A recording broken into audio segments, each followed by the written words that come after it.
এই মুহূর্তে সবথেকে বড় আপডেট কিন্তু চলে এসেছে, উচ্চ প্রাথমিক নিয়োগ প্রক্রিয়া বাতিল করে দিয়েছে কিন্তু হাইকোর্ট। তো হ্যাঁ, উচ্চ প্রাথমিক নিয়োগ প্রক্রিয়া কিন্তু বাতিল করেছে হাইকোর্ট। এর ব্যাপারে বিস্তারিত কী জানিয়েছে তা দেখবো আমাদের ভিডিওতে।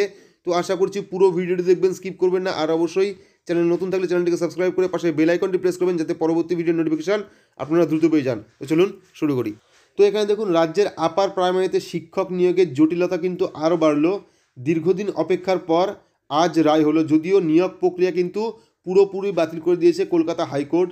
নিয়োগ নিয়ে সামনে আসছে কিন্তু একের পর এক অভিযোগ। আদালতের মামলা রয়েছে একাধিক মামলা। দীর্ঘদিন শুনানির পর আজ শুক্রবার উচ্চ প্রাথমিক মামলার রায় দিল কলকাতা হাইকোর্ট।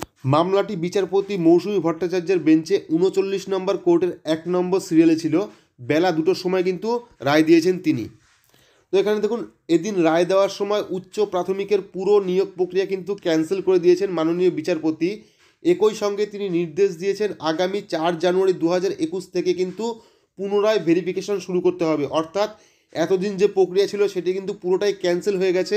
4 জানুয়ারি 2021 থেকে কিন্তু আবার পুনরায় ভেরিফিকেশন শুরু করতে হবে এবং নতুনভাবে কিন্তু আবার নিয়োগ প্রক্রিয়া শুরু করতে হবে। একই সঙ্গে সমস্ত রিট পিটিশন কিন্তু ডিসপোজ করা হয়েছে বলে জানিয়েছে কলকাতা হাইকোর্ট। উচ্চ প্রাথমিকের নিয়োগ প্রক্রিয়া খারিজ করলো কলকাতা হাইকোর্ট। 2015-16 যে প্রক্রিয়া প্যানেলে চলছিল সেটা কিন্তু টোটালি বাতিল করা হয়েছে।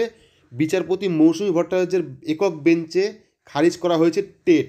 জানানো হয়েছে 2016 স্কুল সার্ভিস কমিশনের যে প্রক্রিয়া চলছিল তা সম্পূর্ণ বাতিল করা হয়েছে। অর্থাৎ 2016 সাল থেকে যে প্রক্রিয়া চলছিল সেটা কিন্তু পুরোটাই বাতিল করে দিয়েছে কলকাতা হাইকোর্ট। ফের নতুন করে এই প্রক্রিয়া শুরু করা হবে বলে জানিয়েছে কলকাতা হাইকোর্ট। তো এই ছিল রাজ্যের টেট নিয়ে হাইকোর্টের আদেশ। তো আজকে ছিল শুনানি। তো শুনানিতে পুরোটাই আপনাদের দেখালাম যে কী লেখা ছিল এবং হাইকোর্ট কী নির্দেশ দিয়েছে। আশা করছি পুরোটা বোঝাতে পেরেছি। যদি ভিডিওটি ভালো লাগে তাহলে অবশ্যই লাইক করবেন, চ্যানেলটিকে সাবস্ক্রাইব করে পাশে বেল আইকনটি প্রেস করবেন। আজকের মতো এইটুকুই, ধন্যবাদ।